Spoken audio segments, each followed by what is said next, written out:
Schall. Coffee Talk with Robyn Schall. Coffee Talk with Robyn Schall. Yeah! Welcome to Coffee Talk with Robyn Schall. Today's guests from Kevin Can Wait and Veep. Give it up for Talia Thiesfield. And check in with Mama Schall. And the news with Richard Schall. And now, getting really sick and tired of Bright Colors Week because she's running out of clothes that fit her, give it up for your host, Robyn Schall. Hello, everyone. Sit down. Thank you. Sit down. Thank you.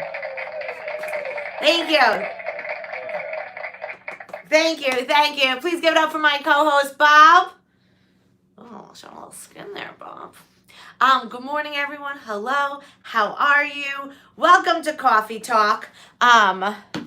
Okay, so much to talk about today. No, we're going to focus because we have a packed show. I'm so excited for today's guest. We went to UConn together, and I'm just so excited because she's been on so many TV shows. I just want to talk to her about so many different things. It's going to be a great interview. But also, today is my dad's birthday. He turned 69. We're having a Zoom birthday party tonight. But I thought, in honor of his birthday, I would share my very favorite Ira Schall story because it involves drama and suspense and okay, those two things. Okay, so this is what happened. All right, for those who know, I lost 85 pounds and then I had the skin removed from my lower abdominal. So it was about 5 pounds of skin. So I had it removed. Then, because of the way the scar is when they remove the skin, and plus I had all those hip surgeries, it just looked like a fucking mess down there. So I had corrective scar surgery. Okay. 2 weeks later, I'm healing at my parents' apartment in Long Beach. It's about 9 in the morning. My mom's at work. She's a teacher. My dad's at work in the city. He's an accountant. And I just did not feel good. I was like, oh shit, things are bad. I go to get some orange juice. I picked up the container and I was so weak, the orange juice just fell through my hand, okay? And then I was like, oh God, I think I'm dying. So I get back into bed. I call my dad. I don't even clean up the orange juice. I said, Dad, I'm dying. He's like, how dead? I said, very. He said, okay, I'll be right home. So he comes home. Now, what the next part of the story, I remember bits and pieces, but most of it is through my dad's lens, okay? So my dad sees me, I died, okay? He picks me up, he puts me in the car, he takes me to the local doctor. We get into the waiting area, I faint. They bring me back there, the doctor looks at me, and then the doctor, who's a family friend, says to my dad, Ira, your daughter's about to die. We could call an ambulance. I think you should just drive her straight to the emergency room. She has a staph infection. It's spread in her whole body. Go to the emergency room. I'm calling the surgeon. They're going to meet you at the emergency room. Don't stop for red lights. Just go. My dad's like, I'm on it. So then my dad drives 20 miles an hour usually, so maybe he went up to 22 miles an hour. He calls my mom, and he's like, hey, Deb, everything's fine. Our daughter has a cold. I'm taking her to the emergency room. Don't rush, but after work, come meet us at the emergency room. Okay.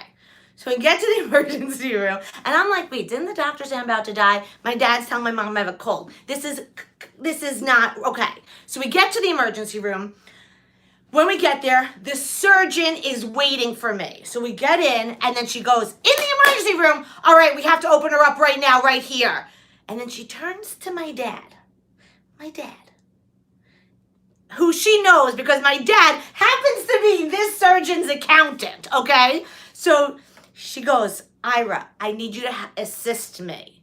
Now, I'm laying there dying, right? And I'm like, we're in the emergency room. There's 800,000 doctors and nurses. Why is she asking her accountant to assist? Okay? So I'm laying there, and he's like, okay, what do you need? And guys, first off, I'm not exaggerating this story. Maybe him telling my mom I had a cold. But this whole part right now, This actually happened, okay? So she's like, here, take these swabs. When I say open, open. When I say swab, hand me the swab. And when I say close, close. Now, in my brain, I'm hearing this. And my first thought isn't, okay, wait, he's not a doctor. My second thought isn't, okay, he didn't like sterilize his hands. But no, the one thing I kept thinking was, my dad is one of those dads who doesn't know how to open like a pill bottle. He like fumbles opening up an orange juice like container. He can't like do things. He's clumsy. So I'm thinking, wait, they're about to open me up and he's gonna have to like open something and close something. And I was like, no, I'm gonna die. I'm gonna die. But I'm so out of it that all of this is going on in my head and I can't actually say it out loud. Like, I just wanna be like, no, he can't open anything. Don't get a real doctor. Why are you having your CPA do this? Okay, so I'm there. They cut me open. And then I hear her go, I hear her go, open. And then I hear, damn it, swab. Okay, all right, here you go. And then she like does something to, like in me. And then she goes, close. And then I hear my dad go, how do you want it, how do you close it? This went on for like 5 swabs, okay? All right, so then everyone leaves. My dad goes and passes out in the corner. My mom finally comes. Okay, they then take me upstairs. They have to do like scans, like whatever. I don't know. I'm so out of it. They're doing scans. And my dad goes, Robyn. And I'm like, And he's like, I need you to sign this. And then I was like, what? I can't. He's like, no, it's a very important document. I need you to sign it. And so then I signed it. Anyway, about a week later when I started like coming to, do you know what he made me sign on my deathbed? He wrote a contract after he performed surgery on me and then he went and like passed out. No, he didn't pass out. What he did was he wrote a contract saying, I, Robyn Schall, will never get another plastic surgery for the rest of my life.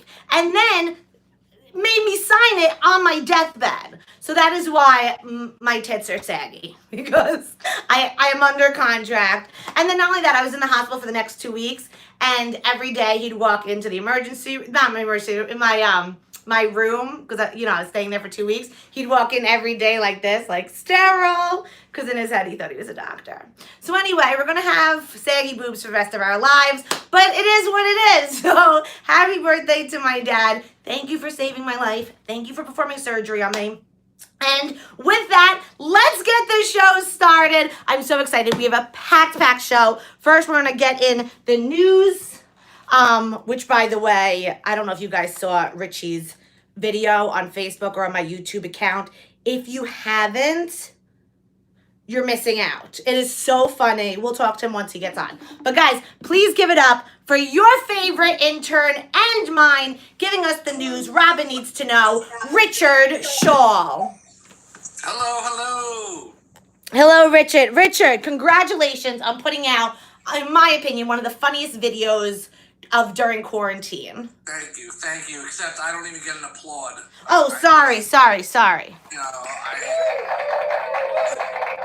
Do you want me to reintroduce you? I think we need another. Okay. Please give it up Please give it up for the news we need to know, Richard Schall.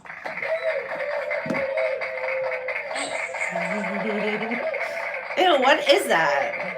Iced tea. Oh, looks gross. Richard, your video was so funny. Thank you. If you guys haven't watched it, it's on my YouTube account. It's also on his Facebook account. Although I think, is your Facebook account private? It might be. Yeah, so just on the YouTube account, you can find it. It's so funny.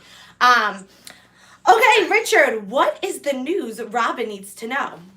Well, okay, let's first start off in the Philippines. In the Philippines, they are, in lockdown. You know what's so funny? Your head is right above Bob's body, so it looks like it looks like you and Bob are one person. Like Bob's arms are you. Wait, hold on. I wonder if we got like right there. I'm lower myself. Okay, perfect. Yeah, lower your head. Yeah, hold on. And go lower. Go lower. Lower. Lower. A little more. Richie, go lower. You're too high. Go lower. Lower. Lower. Go lower. All right, perfect. Deliver the rest of the news just like that. Okay. Okay, come back on. Come on, we got a back show. No time for funny business. Sorry. I got pants on today. Look, I got pants on. Wait, is your zipper down?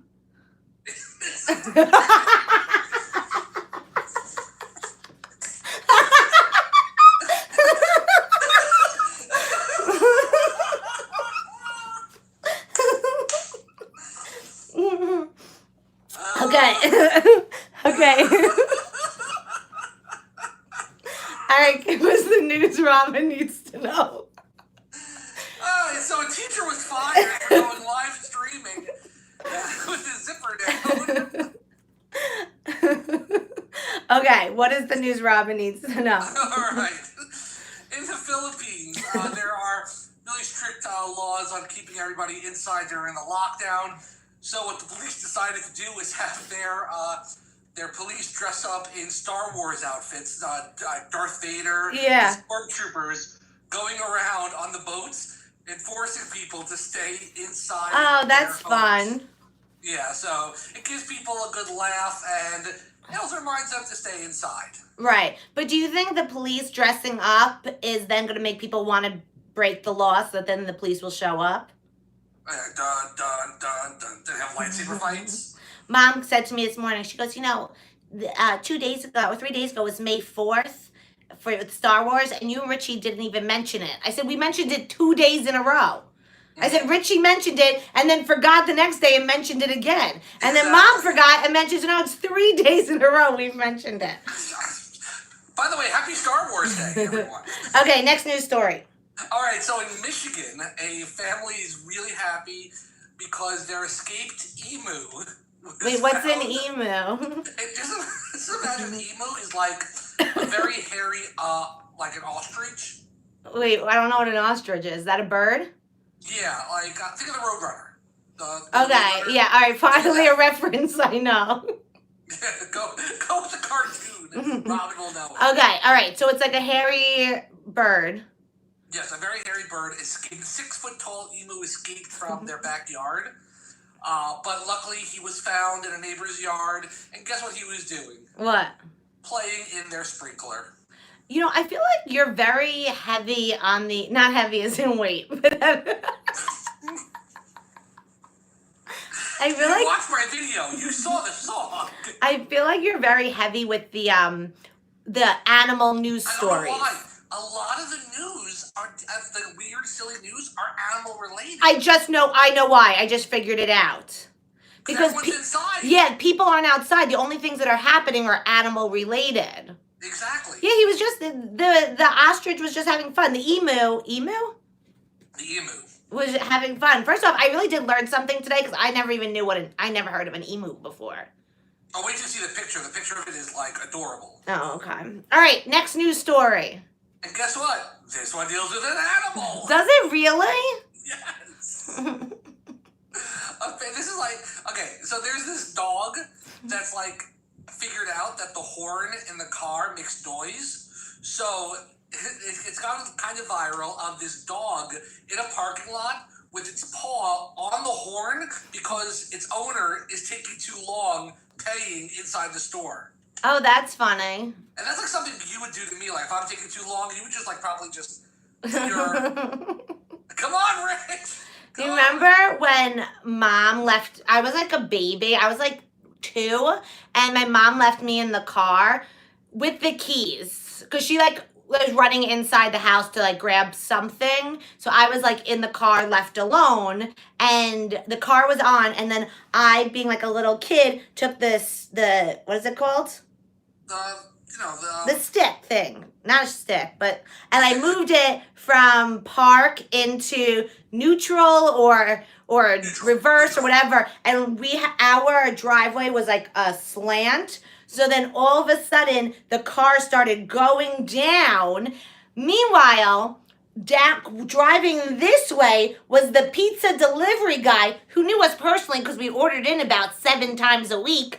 And he's going this. All of a sudden he sees the car rolling down and just a little chubby baby Robyn at the wheel. So then he's driving. He jumps out of this car. Richie, I'm not exaggerating, right? This is how this story is. 100%. Jumps out of the car, gets behind the car, and stops it like this.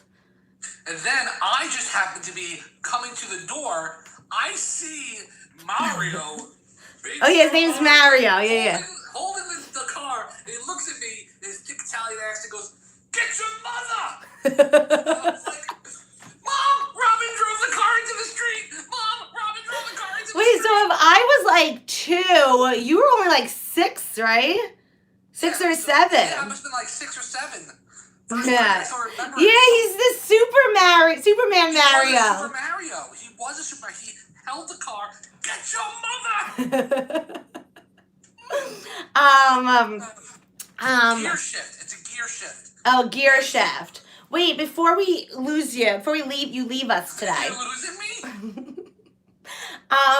Since it's Dad's birthday, I have my favorite story of Richie and my dad was when we were kids. We had a cleaning lady, and she would always she would come every other week. And she would bring her kids with her. And one time, one of her little kids threw rocks in the toilet and flushed it. No, and it was a rag. It was a rag. Oh, she threw a rag and then flushed it. And then we had like a crawl space under our house, like not a basement because it was like you couldn't hang out there. Anyway, it fills with poop water. Okay, so all of a sudden, my dad realizes, and my dad's like so calm until he's not, and then he's so scary. So my dad's like, "What the fuck?" And then I was like, "I gotta go to the library." I'd never been to the library in my life, but I knew shit was about to get bad in the Schall household, and I should leave. So I leave. I don't know where Michael was, but Michael was smart enough to leave too. I don't know where my mom was, but she was smart. Everyone was smart enough to leave. I think he was in college. Oh, okay. Everyone was smart enough not to be in the house when your crawl space is covered with shit, except for Richie. He was not smart enough to come up with an excuse to leave. So all of a sudden, my dad's like, "Richie, I need you to go into the crawl space and clean out the foot of shit water," right? We had pumps. We got pumps. Yeah. I had to go down there and put the pumps in that water. And I still, even now, this is more than 20 years later, I ruined my favorite pair of shoes. So did you never forgive Dad? Well, no, but the best part is, Yeah. I blocked it out of my memory for 15 years till I was with our Uncle Jay. He brought it up, and suddenly I'm sitting there going, "What are you talking about? I never went through, like, poop water and then oh my God!" And it was like a repressed memory coming back. I was like, "Oh my God, my favorite pair of shoes! Oh my God!" And I start like rocking back and forth. I call my dad. I go, "You made me go through poop water." It was like it was a repressed memory. And it came back and it like hit me like a tidal wave. A tidal wave of poop water. Oh my God. Anyway, all right, Richard, was that all the news we needed to know? Oh wait, no, give us your thingy.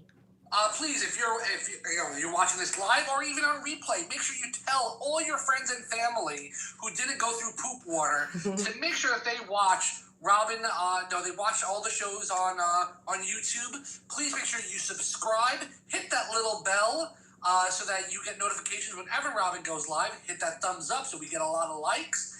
And, that's all the news that Robyn needs to know. All right, thank you, Richard Schall. Okay. All right, guys. What the new? How do we survive without the news? You know, people are always like, "I hate the news," but you know, if you only listen to Robyn's news, things are great. Okay. All right, guys. I'm so excited for today's guest. Let's get her in. You know what? Let's get her in. Okay, guys, you have seen her. Hold on. So excited! Guys, you have seen her on so many shows like Veep, Kevin Can't Wait. Please give it up for the very talented Talia Theisfield.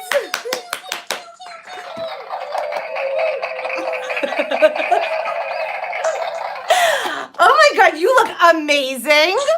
Girl, I put together a look for you. Oh, I see. You look. Happen on the regular in these the day of course. I mean, literally, you look like we're ready to go out for a drink. I am like loving it. Guys, you don't even know. I've been so excited for this interview. Talia and I went to college together, so we've known each other for like 3 years. We like just graduated. We've known each other for we were babies when we met. Oh my God! And you were not to age myself, but you're younger than me, so you came in what? Like, were you 2 years behind me? Okay, Adam Goldstein, are you a year above him or his age? I'm a year above Adam. So you were a senior, I was a freshman. Oh, that's right. You were baby. Yeah. You were baby. And your class was so talented. I remember coming in, and my class was just a bunch of delinquents. Like, maybe we all come in that way, but you had such a talented grade. I was just going to say that because I will never forget my freshman year. The people I was looking up to were like, and some of these are recognizable names now, Kenawan Bentley, James Berry, Ann Mahoney, like, they were like the grad students and the upperclassmen who, like, I remember the first show I think we went to see freshman year was Angels in America. Uh-huh. And I was gagged. Yeah. Yes. Yeah. I was like, you were like, oh shit. I still feel that way. I still feel that way about those people too. Yeah, I mean, we definitely have so much talent come out of UConn. Like, it's crazy. Wasn't there an SNL member? There was. Oh God. I can't even remember his name now. Oh, we're horrible actors. I should have even brought it up. I didn't even bring. Guys, I didn't say anything. There was whatever. That guy. SNL was from UConn. Now hold on. I don't know if I'm making this up, and I could be. Did we just recently run into each other, like on a subway platform or something, or no? Did we not? I'm going to say no because I feel like I would remember that. No, that's what I was thinking. I was like, no. I was like, wait, did we just recently run into each other? It totally could have been one of those things where, like, the subway doors were closing and we were like... No, then I'm totally, maybe I could be making this up, but I was like, did we just run into each other? Maybe not. Okay, then I'm making it up. That shit happens every day. On your show? Yes, you could curse. I'm gonna cuss a lot. That shit happens every day in New York. You know what I mean? Yeah. I love her curls. I know, guys. Besides being beautiful and talented, she's also an amazing singer. Which, like, I didn't even think of asking you. I was like, oh, probably should have sang on the show. You'll have to come back as a musical guest. Okay, I was gonna say because I did not prepare. Yeah, I know. I didn't do my voce warm up. Okay. Would you say, like, do you say you're an actress singer or a singer actress? I say there are lots of friends who would probably yell at me for saying this, but I call myself an actor singer. And I think that for me, it's mostly because I just think that my voice is a lot different than what especially the musical theater industry is looking for. Uh-huh. I have a lot more of a textured voice. I don't do that Disney princess thing that's real hot these days. But right. I can understand that. First and foremost, I think because I've never seen myself, singing has not come that easy as it does for some other people. It doesn't come that easy for me. So I always had to put the acting first. And so, I think what I lack in vocal gymnastics, I make up for in sincerity and acting. And modeling. Don't you model too? Back in the day, but she ain't no spring chicken anymore. Oh, please. Selfie or a photo shoot for the gram, but every now and then. I have so many questions. Okay, so all right, guys. So Talia's just been. I was like going through all the shows you were on, and I was like, holy crap. Okay, so let's start with Veep. So you were on Veep. How was that experience? Veep was actually, I'd say, my first like really significant TV job, and out of everything that I've done, I would say that that's my choice for what would have been my first job, because it was such a welcoming environment. They call it the set summer camp, if I remember correctly. To this day, I remember the AD who was helping us. Her name was Wendy, which was hilarious because she kind of looked like Peter Pan. That might be why I remember her name. But Wendy, if you're out there, oh my God, she was the shit. She just took care of us. She was so nice. And the crazy thing is that for whatever reason, they didn't like the location that we originally shot at. And so about a month later, I got a call saying, Veep wants you on a train to DC tomorrow. You guys are doing reshoots. And I'm panicking because I'm like, oh my God, did I screw up? Like, what? Right. All of a sudden, we always do that as actors, think it's our fault that things didn't go well. Was it that bad? And it just turned out that they ended up wanting to do it on the soundstage, and where they have the whole like White House setup or whatever. And we reshot the whole thing. And when I showed up a month later, everybody on set was like, Talia, you're back. It's good to see you. Hey, Talia. Oh, that's so nice. And I was just like, everyone remembered me, and everyone was so happy. And if anyone was stressed out, you couldn't tell, because it was just good energy. And you could tell that like the people, like the crew was being treated well because they were happy. We had a scene, we were shooting at the same time that they were doing another scene with a huge crowd of extras. I mean, like thousands. 1,000 people.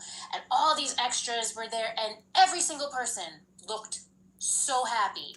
It was rainy that day too. Which is guys, is so rare, because usually the extras get treated like cattle. Like, they're treated like shit usually. No one talks to them. They're just like left for hours. So the fact that like extras are having a good time shows what type of environment. Do you think it's because Julia Dreyfus is so nice that it trickles down? From what I heard from the crew on my two separate visits there, was that was really a lot of her doing. She was like, I want this to feel like summer camp. They also shot out just outside of Baltimore, and a lot of what they did was in her hometown where she's from. Okay. So there was just a general sense that like, even when they weren't shooting on the soundstage, when they were on location, because we shot on location the first day where it didn't work out, you just got a sense that like everybody was like all hands on deck, including people in the community. People wanted to help her because she's a dope person. Yeah. Because I've always loved her. I've loved her back from the Seinfeld days, because in my mind I always thought she was the funniest one on Seinfeld, and I was like, all right, if the woman, because it's always easier for men, it's always harder for women to be the funny one in a group of men, is what I've learned. Men have it so much easier. You have to be 10 times funnier as a woman to out funny men. Now, to be that funny against Seinfeld and like, all of them, I thought she was brilliant comedy. So once I found out she was also a nice person, she's now like my favorite. Yeah. And that's worth its weight in gold when you have somebody who's that talented, but also,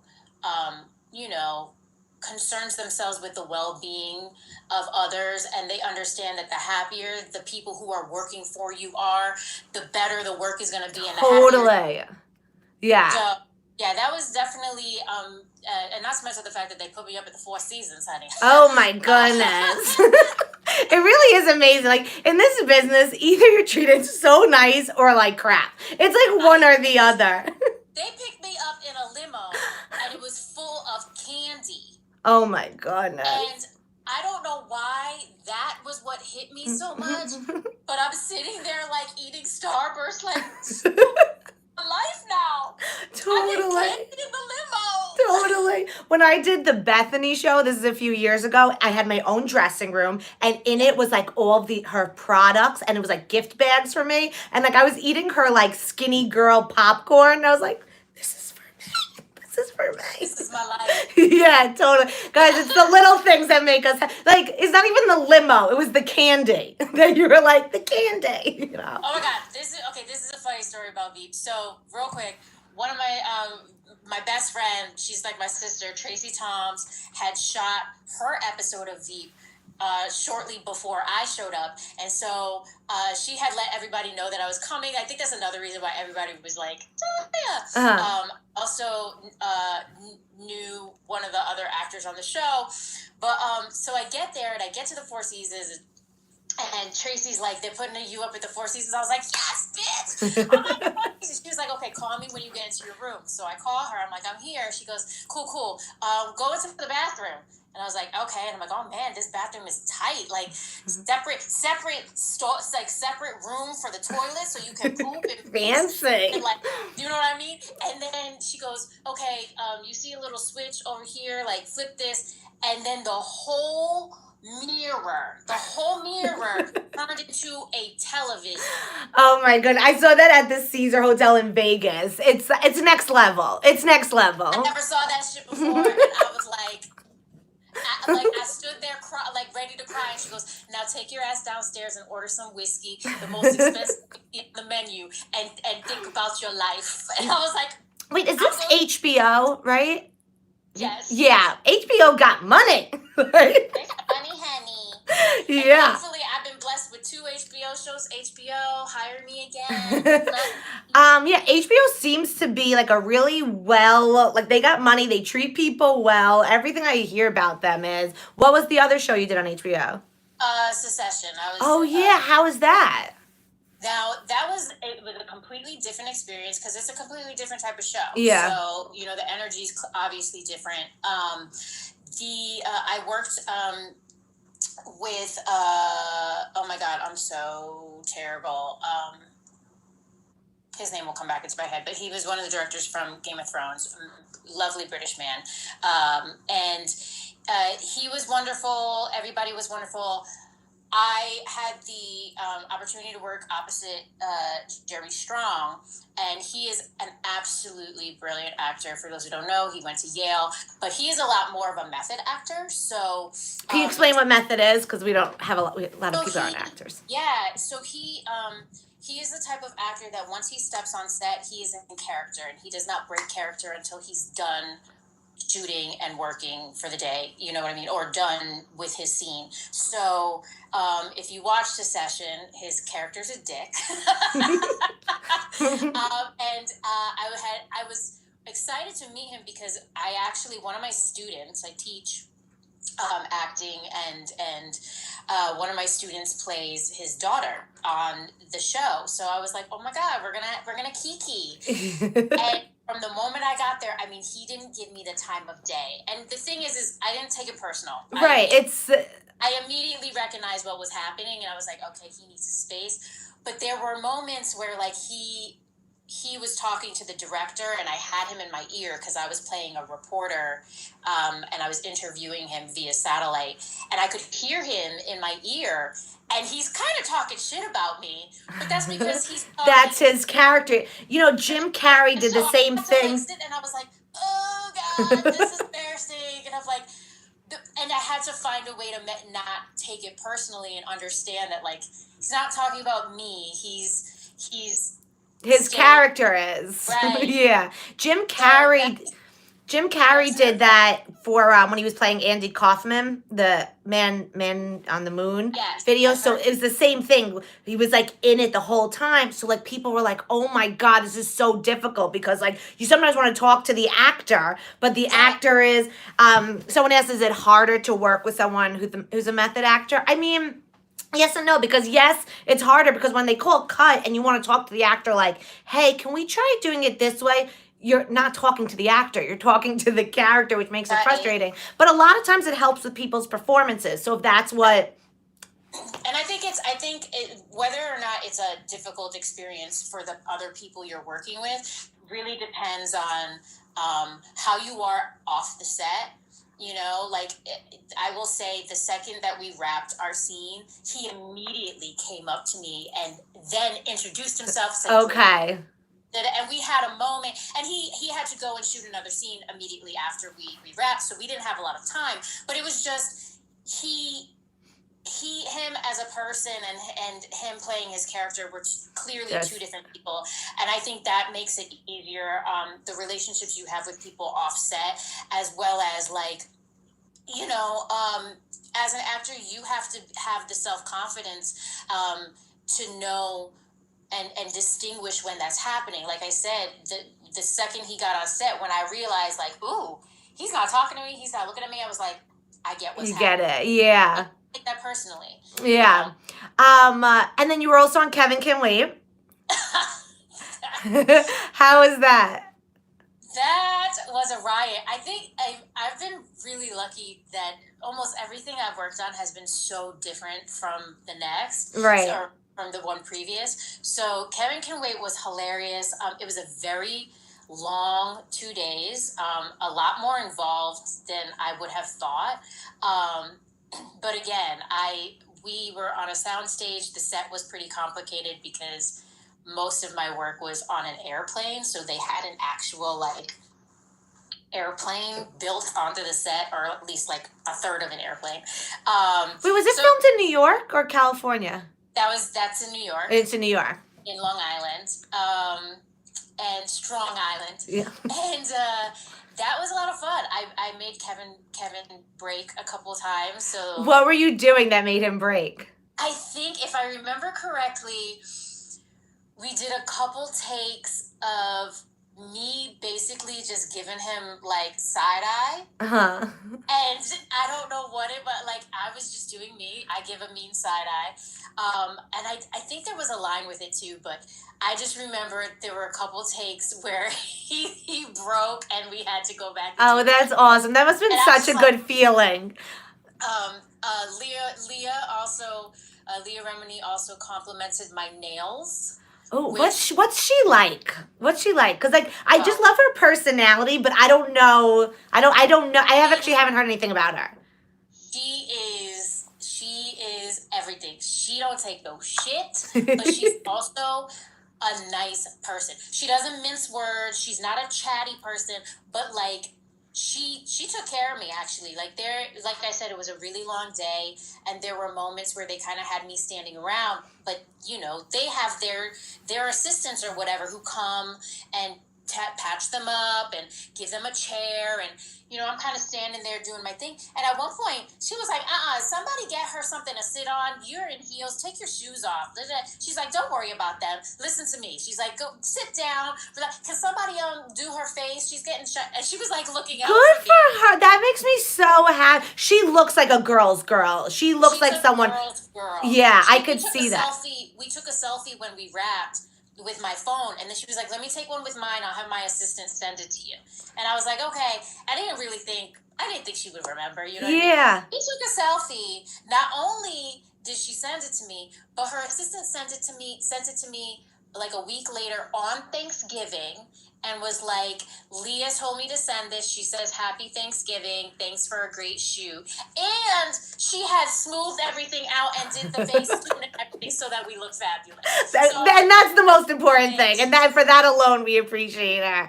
Oh, that makes me so happy because I love her personality just watching her on TV. So I love when that, but you know what? She looks like someone who'd be a girl's girl who would look out for someone. That's going above and beyond with the picture. Like that actually is like so nice. But she's just been in the business for so long. So I'm assuming like she knows who she should be. Not like I could see her being an asshole to people who are assholes on set, and I could see her being nice to people who are just nice people. Oh, I love that. I think that's so. So now, okay, I think it was a year ago or 2 years ago you fell and broke your face. Oh God, no, that was this summer. Was that this summer?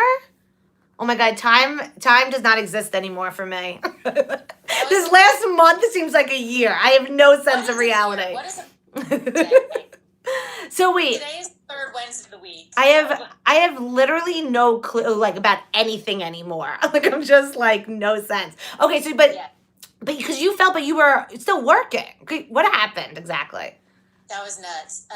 So this summer was a big theater summer for me. I actually booked a lot of theater. I was out of town, and my second show of the summer, I was in Dallas doing In the Heights, and the last weekend of our show, for those who don't know, theater is an 8-show week. So you have Mondays off, and then you generally have shows Tuesday through Sunday.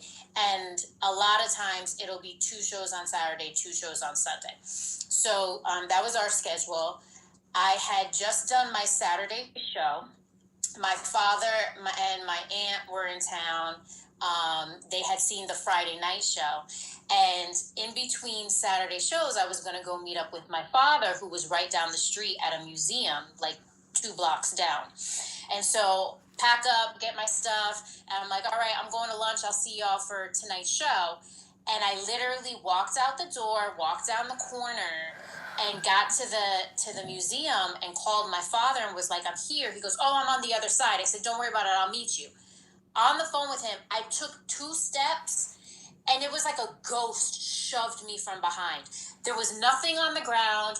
I just literally, this was me, just flat on my face. Guys, I've seen the pictures, so that's why I'm covering my face. It was so bad. It was bad. It was bad. And I got rushed to like an offsite ER. They didn't cancel the show, but they did like a staged reading version of like a bunch of the numbers. Yeah. For the people who wanted to stay. And then the next day was closing. And it was supposed to be a 2-show closing, matinee and evening show. And everybody was like, what are we going to do? What are we going to do? Wait, and were you getting stitched? Did you get stitches? I miraculously didn't need stitches. I have, I don't know if you could see, I covered it up pretty well, but I have a little scar here, and I had like some cuts, but they weren't deep enough to warrant stitches. But if you guys, I mean, I think there's a picture on your Instagram. Her face was cut in half. I don't know how you didn't get stitches. I probably have it. I mean, I know. If you can get it up, guys, just because like I feel like you don't even understand the severity. Okay, graphic content warning. Oh my god! Oh my god! That was how I woke up the next morning. For reference, this is how I went in right after the accident. So you went in the next day? No, I went in right after it happened, like this, and then the next morning, I woke up looking like that. Oh my god! So they're all like, "What are we gonna do? What are we gonna do?" And I was like, oh no, she don't go out like that. So I had no understudy. And it was either like cancel the shows and we didn't have a closing, or I fucking buck up and make it through these shows. And so by some miracle, I called a rehearsal with the music director and the stage manager to see if I could sing. And I was able to squeak it out. And then I worked with our assistant choreographer and our dance captain to see how much I could move, which wasn't a lot, but I was able to like get through enough. Yeah. And the show went on. The show went on. We replaced all my heels with really cute Adidas sneakers. That's the difference between theater-trained actors and TV actors. Like, theater actors, the show goes on. It's a live show. It doesn't matter. The show must go on. We're just like tougher performers. But that's that's another level tough. I think film definitely allows for a little bit of extension in schedule. TV, kind of, sort of. But when it comes to theater, it's like there's no like, oh, we can put this off until tomorrow, or we can work on this scene today and do that next right. week. Like you can't shift. I mean, a show is a show. If a show is supposed to go on at 7:00, you can't do these scenes and then get back to this one. You can come back tomorrow. Yeah. Totally. Although that you're taking it to you were a real trooper. But you're right. I mean, because if you didn't go on, what would they have done? Like And I would have felt. I know I shouldn't But I would have felt terrible. Yeah. But I know I know, on the one hand, my voice was like, you got to take care of yourself and you got to make sure you're good and you don't want to injure yourself further.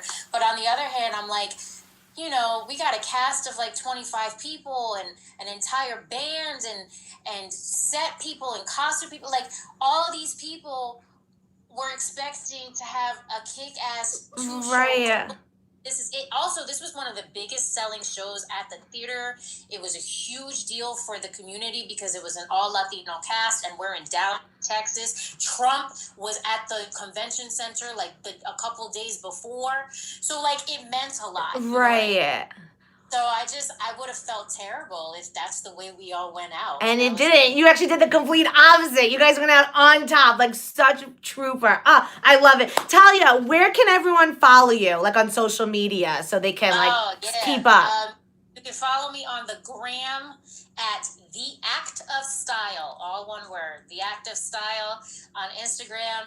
I'm also on Twitter, but I don't ever say shit, so don't follow me there. And I'm on Facebook too, but I'm real selective. My shit is real private and blocked. So just follow me. Go to Instagram. I also tagged her in my stories so you can find her. Talia, promise everyone you're gonna come back on as a musical guest so they could hear you sing.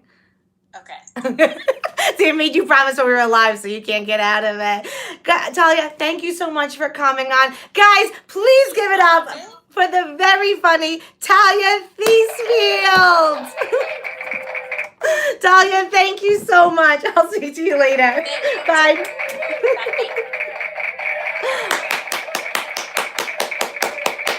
I'm so happy we got her on. Isn't she great? Isn't she great? I'm telling you, UConn pumped out so many talented people. All right, guys, the show must go on. Yesterday loved her, right? You guys, go follow her on Instagram. She puts up great content. And then actually, if you YouTube her, there's her singing, so you could hear how great her voice is. We definitely need to have her on as a musical guest. She is such a trooper. Oh, I know. Like, I thought when my uncle passed away and I went and did a comedy show, I was a trooper. No, having to sing and dance when you cut your face open, that's a trooper. All right, guys, so yesterday on Instagram, in my Insta stories, I said I would do some prank phone calls today to give me, someone their name, their relation to you, and their phone number, and I would prank them today on the show. We got a bunch of people, so I picked 3 that we will do today. So first up, I didn't actually really plan out what I was going to do for the prank call, so we're going to have to just wing it. But Stacy, who I know is here, she wrote in and she wants me to prank her husband, Devin. Okay. You guys ready? I'm not going to even block the number because it's the boner phone. Okay. Oh my God, I'm nervous.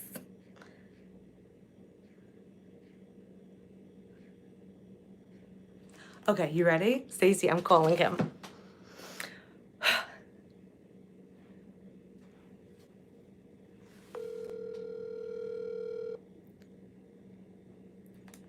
Devin is his name. Hello? Yo, is this Devin?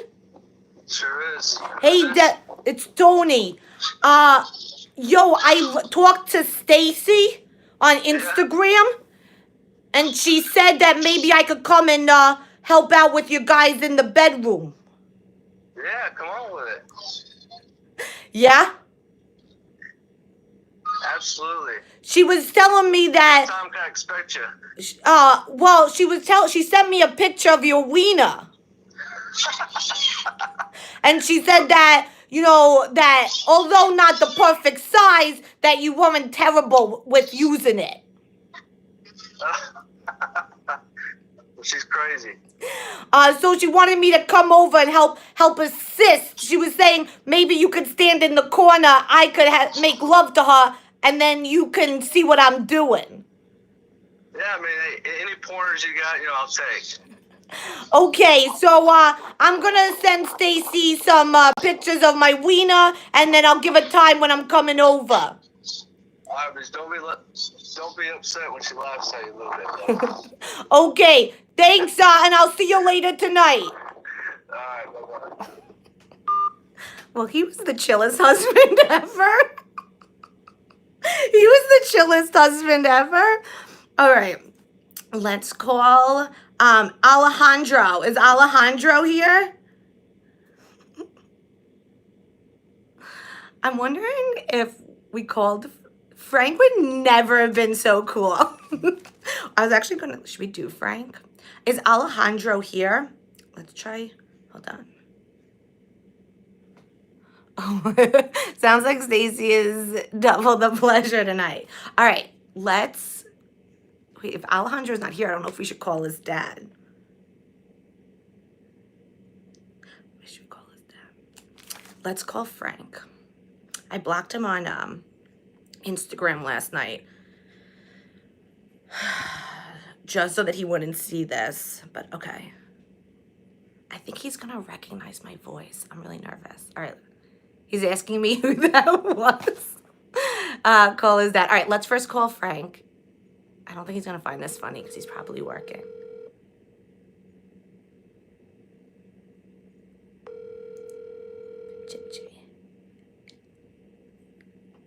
Hey, this is Frank.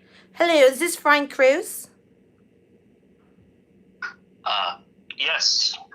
Hi, Frank. This is Stacy from the Ellen DeGeneres Show.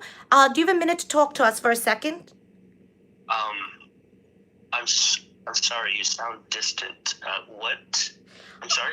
I work with the Ellen DeGeneres Show, and Robyn Schall had written in about all the wonderful things she does for charity, and we wanted to bring her on, and we were thinking it'd be great if we did a surprise proposal from you. Would you be interested?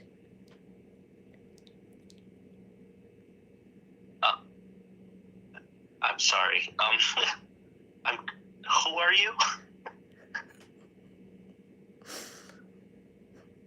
Hi, my name is Stacey, and I'm with the Ellen DeGeneres Show, and we wanted to bring Robyn on and do a surprise episode. We were wondering if you would want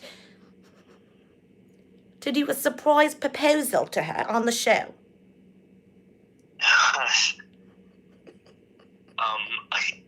I'm sorry, I'm really confused.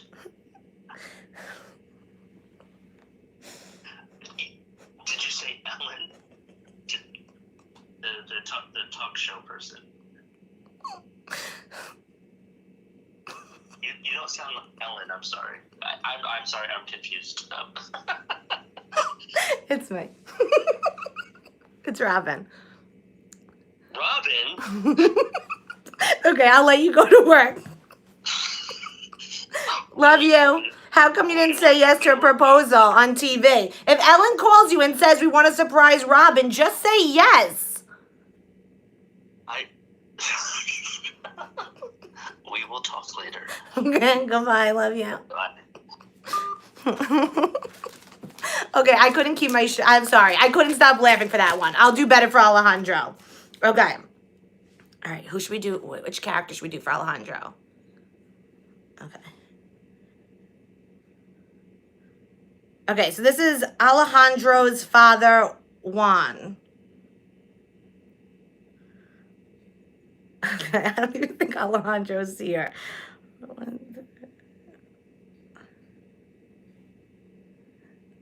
Okay. I'm gonna be HPV.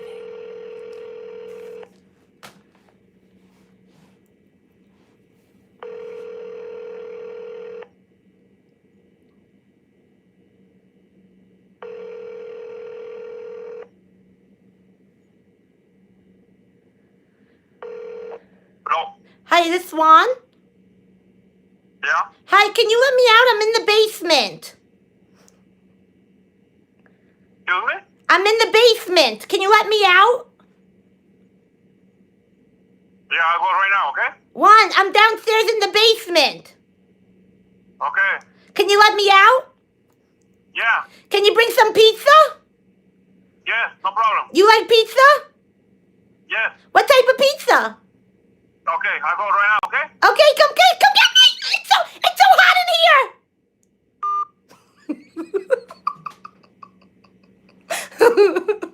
Okay, all right. We'll do more next week.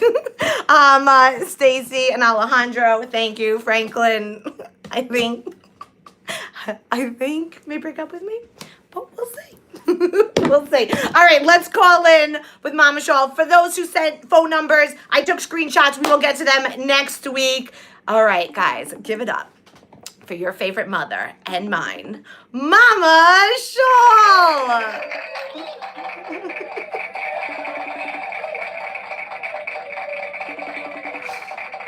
I need to think out. Why isn't my mom picking up? I need to think out the prank so that I can keep him on the phone longer. Mama Schall! Hi, everyone. Hello. Hi, Mom. How are you? I'm doing good. Do you remember Talia? Vaguely. She was in Laramie Project with me. Oh, right. Yes. So I don't know if you got to meet her, but she was in. You definitely seen her perform before. Well, I was to every one of your shows Mom, how are you? I'm good. Did you listen to the pranks? Yes, I did. We should have pranked Daddy, but I feel like he'll just hang up. No, all you have to ask him is, I didn't get my stimulus check. I did. I actually called him last night. I was like, Dad, I still haven't got my stimulus check. And he's like, Robyn, no one has. And he hung up on me. How are you doing? Are you excited for his birthday party tonight? Yes, I am, and I'm wrapping some of his gifts. My mom went around the apartment and found stuff and just started wrapping it. So tonight on his Zoom party, he'll have things to open. How are you doing? Okay, but I do want to correct one thing in one of your stories this morning. What's up, bro? I did not leave the keys in the car. I did not leave you in the car. Yes, you did. No, you and Richie, you went and just got into the car. Okay, Deborah, And no. I have locked the door. Deborah, no. That is not the story. Yes, it Mom, is. no one's calling the cops on you. That is not the story. There's a lot of things that I happen to say. Oh my God. Mom, if I don't know Richie's number by heart, otherwise I would call him. Richie wasn't even there. Richie was inside. Mom, Richie will tell you. No, Kim, don't believe my mom. She's lost. No. No. Deborah. How old were you, Robyn? Deborah, Robyn, how old were you? Deborah, we've been telling this story. Deborah, Robyn, Deborah. this story has changed quite a bit. Oh my God. 33 years. No, Deborah. No. This one you're not going to win, honey. Deborah. Hold on. Robyn, Deborah, hold on. I gotta I see. have to send you to your room. Deborah, hold on. I gotta see if I can find Richie's phone number in like past calls because this is insane. This is literally the most insane thing you've ever said. Okay. No? What's Richie's area code? Is it 347? Yes. Okay. All right. I think I'm calling Richie. Oh my God. No, this is insane. Hello? Hey, it's Robyn. I know you're working, but I have Mom on Don't FaceTime. disturb him. Hang up on him. No, because he's gonna because he's gonna tell the truth. No, he's gonna tell the truth. No. Okay, everyone relax. Mom, okay, Richie. So Mom is trying to. Question: Is the crawl space filled with poop water again? No, Richie. Mom's trying. What did he say? Is the crawl space filled with poop again? Richie. Mom. Yeah. Robyn. Richie. Mom's trying to say she didn't leave me in the car with the keys, that you and I took the keys and went into the car. No, that's not what I said. You see, you changed it. What did you say? That, first of all, you just called. I did leave the door unlocked. Okay, but you're saying 2-year-old Robyn got herself from the house to the car? No, wait, no. What I think was... Hold on, Richie's talking. What? Okay. Again, this is my memory. Okay, whether the keys were left in the car, I don't know. All I know is that I wasn't in the car, so I don't know if the keys were left. I do know you put it into neutral. Right, but didn't mommy leave me in the car? I know I put it in neutral. You were 100% in the car. Yeah, You were 100% wait, in the and car. mommy left me in the car, right? That I think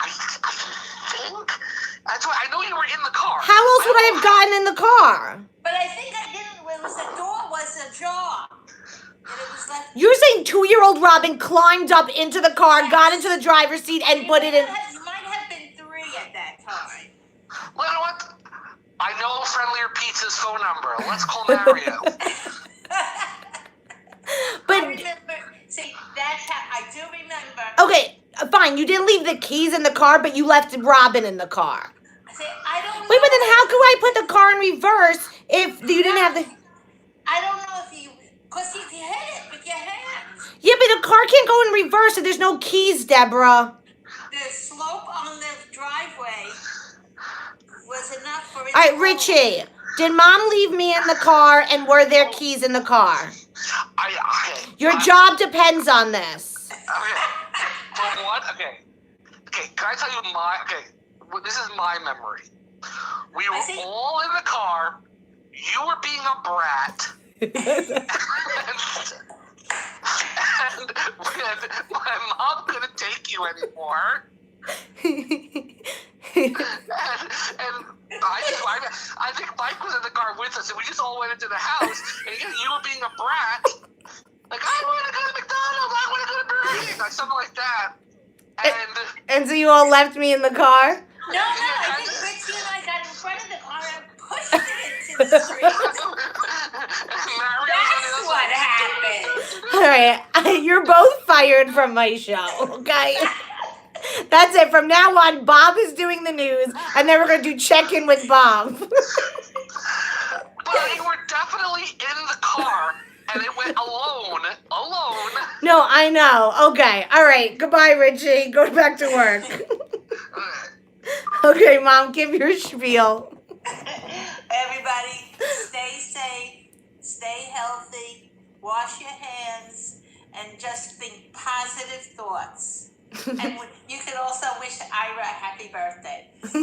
Mom, I put it on Facebook and Instagrams, and so people could comment and you could read it to the daddy. Okay, Happy I just birthday. want to say that, you tell Daddy's age, but when it comes to my birthday, don't you dare tell I'm my going to say, age. my mom is turning 38 this year. Right, that sounds good. All right, I love you, Mommy. I love you, baby. I love all you guys out there. Bye. Bye. How embarrassing, airing the Schall dirty laundry in front of all of you guys.